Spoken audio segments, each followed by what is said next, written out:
again failed us. I didn't know that you could get a gun permit and shoot somebody for messing with a car. We have a society that treats cars like they have more value than human life.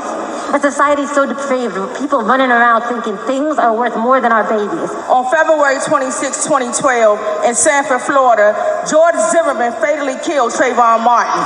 This ain't Sanford, Florida.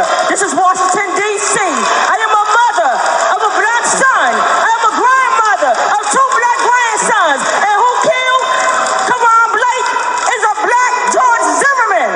He did not have the right to kill this baby. No more, no more. MPD, the U.S. Attorney Office, do your damn job.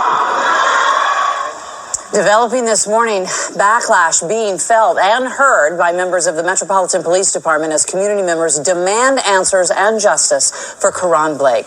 Karan was 13 years old when he was reportedly shot and killed over the weekend by a man who told officers he saw the teen breaking into cars. Fox 5's Maureen Ume is live this morning at MPD headquarters with more. And Maureen, this story is even getting national attention at this point. It is getting national attention. Now, here's the thing. The investigation continues. And so police have not been able to say a lot. And that's really been what's led to the frustration from community members, many of them packing the meeting last night for the first time gathering since the shooting death of Karan Blake, wanting to get answers. But they're frustrated because they're not getting the answers they want. You heard a snippet of just what some of them are saying. They just want justice in this case. And a lot of them have said it's not happening because there's the speculation about who the shooter is and why the shooter has been charged. All in all, they say they are frustrated, they want answers. And here's a bit more of how those emotions boiled over last night. The problem is, it is how it was handled. It's just that we did not see an arrest. We just heard this operative word. He had a legal gun. Does that make it right? No, it doesn't make it right. And that's what it sounds like to our community. Property is never worth the life of a child or anybody.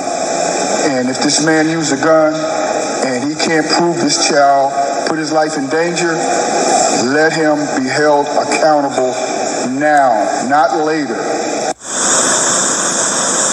Of course, all of this coming in the wake of the shooting death of 13-year-old Karan Blake. This all happened early Saturday morning around 4 a.m. on the 1000 block of Quincy Street Northeast. Now, according to police, a resident confronted Karan for allegedly breaking into cars and ultimately shot that 13-year-old multiple times, killing him.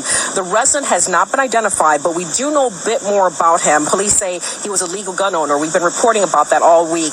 But here's what we're also learning now. This man was not law enforcement. There was speculation that he might have been a cop, and that's why he had not been arrested and charged. There's also word out there that the shooter was white, and that is why he also was in charge. We are now hearing the shooter is black. Again, it's relevant because there had been a poster put out with a picture of a white man and Karan side by side, people speculating that was the shooter. A very angry D.C. Police Chief Robert Conti spoke out about the misinformation and how harmful that could be. The fact that there's misinformation swirling out there and people are tying it to race and other things and putting images of innocent people out there next to young Karan, saying that this is the person that's responsible for that. That's reckless and that's dangerous. Imagine if it was your picture beside his and people showed up at your house with half information. That's unacceptable.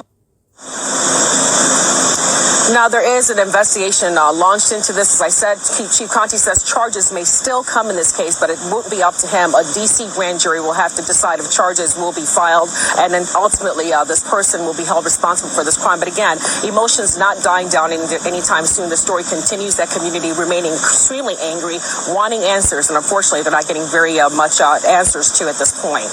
Back to you guys in the studio. Emotions not dying down for sure, Maureen. Thank you. If anything, they seem to be growing. Oh, yeah, lots of questions still. Jeanette.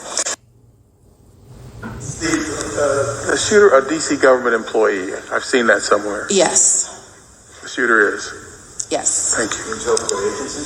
I'm not going to say what agency. I can tell you the employee, like in other cases where we've had an employee accused or charged, that employee is on administrative leave.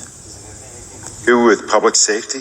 Is this employee in the public safety? We asked if he was a police officer. He's not in public safety. No. But he is on administrative leave right now in the city government? Yes. Do you know him? I don't. I believe so. Thank you.